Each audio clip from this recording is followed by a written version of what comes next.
ones that she did, and she said something very interesting. It's like she was taken to places in another dimension where she was given the information and she was trying to recall it through symbology, as she's done here with things like Destiny Woman and the House of Life, Earth School, which is similar to the Kabbalah Tree of Life. Look at the complexity of these images, and you have to say, look at the writing. Again, many of it is strange. Some of it looks almost Egyptian. Some of it looks almost like Hebrew. Again, another one, the inner eye. This is again explaining to us more of our multidimensional nature. I haven't got time to explain some of it with you today, although in my first presentation, which I've got some copies of, I go into more of the explanation. The star wheel. This is not scribbles. This is someone trying to express what they're experiencing multidimensionally. The symbol of scoliosis, as she calls it, is we're integrating our greater reality. Tracy Taylor does many, many of these kinds of drawings, and this, when you look closely, almost draws you in. And I have come across people on the planet that can actually translate some of this and actually understand more of what it's saying. And one of the ladies that actually saw some of Tracy's, amongst others, her voice changed as she looked at it, and she said, it is drawing me through a portal. So these are not just drawings. These are triggers, or if you like, catalysts or doorways. Interestingly, Tracy did many black and white drawings, and I haven't got time to show you them all today, but one of them was these, and she talked about Horus drawing for it, helping her to draw it. When he came to visit her, and she knew when she went finally to Egypt many years later, I think it was at least 3 or 4 years later, she knew that this would actually fit with one of the symbols in Egypt, and it was at Karnak in Egypt, and as you can see, it fits identically. I think I can find where she actually says what she feels. Let me just find it for you. If I can. She said, when I went to Luxor, I wanted to find the connection of one of the symbols, because she said the pyramids are conscious and energetic amplifiers and focusing power sources. And she said, even from a distance, I could see and tell they would fit it again. And I knew that I had a strong feeling to take it with me. And she said, Horus came to me in a dream. I was in an underground cavern or cave. He was showing me some Egyptian hieroglyphs on the wall. This one was carved into the wall with his snake's tongue. He then grew in size, and I was above the ground looking at the symbol with hills and sunrise in the background. Again, it's a sacred symbol from ancient times to help us to awaken and remember who we are. These are some more of her black and white drawings. All of them she found when she came to a support group actually all fitted together, because other experiences, she was told to put them on transparencies, and other experiences actually helped her to put them together. And she actually explains on the DVD what these all mean.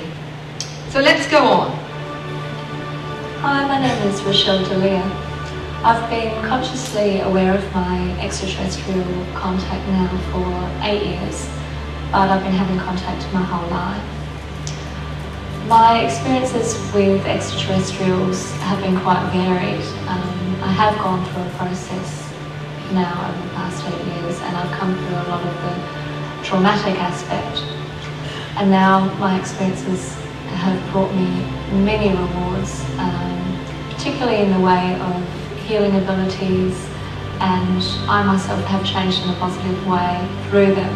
I have a lot of help with healing work. I speak in many different ET languages, and I also write in alien script. These abilities all come quite naturally to me.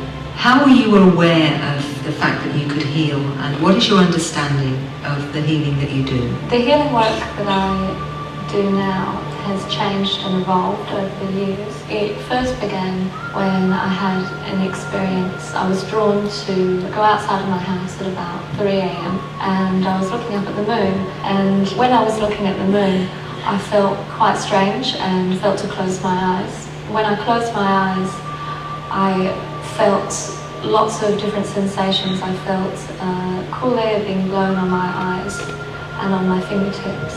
I had pin-pricking sensations all over my face. I had the sensation of wind circling my hair, and I could feel it clipping my nose as it went past. I also had sound waves that were going into my ear from a great distance, and these repeated over and over. I had tingling sensations all around my head as well. This process went on for some time, and when it stopped, I felt I could open my eyes again. And I felt quite heavy in my body, as if there was someone else in my body. I was then drawn to go inside and lie down on my bed. And when I lay down on my bed, I actually started to perform some sort of surgery on myself. I'd never done this before. I'd never had any experience of healing work either done on myself or performing it on others before. So I had my hands away from my body, and the healing involved minute movements of my fingertips. I was using my fingers, or they felt as though they were pulling what you imagine to be puppet strings. That's what it felt like. And I would have a series of consecutive movements, and I could feel the work going right through and penetrating through my organs. I would then hold my fingers sort of locking a position in place, and then I would use a series of very specific movements of the muscles in my eyes, which would then unlock or release this pressure.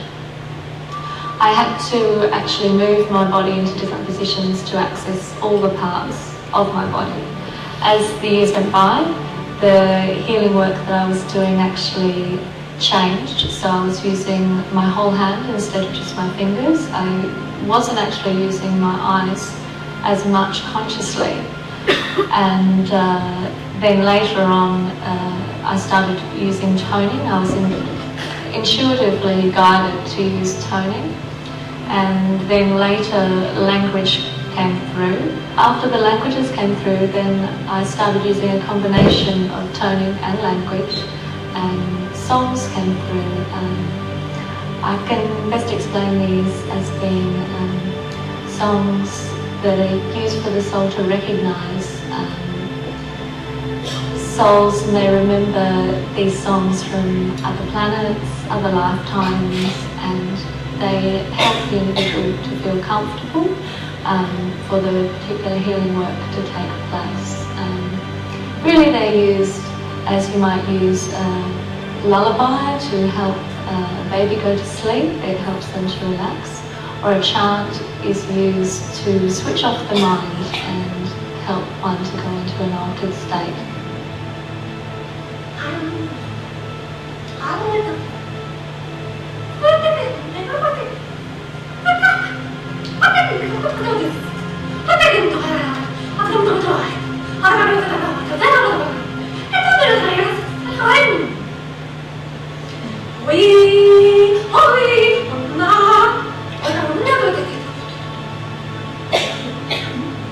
It at what it are. What are they are.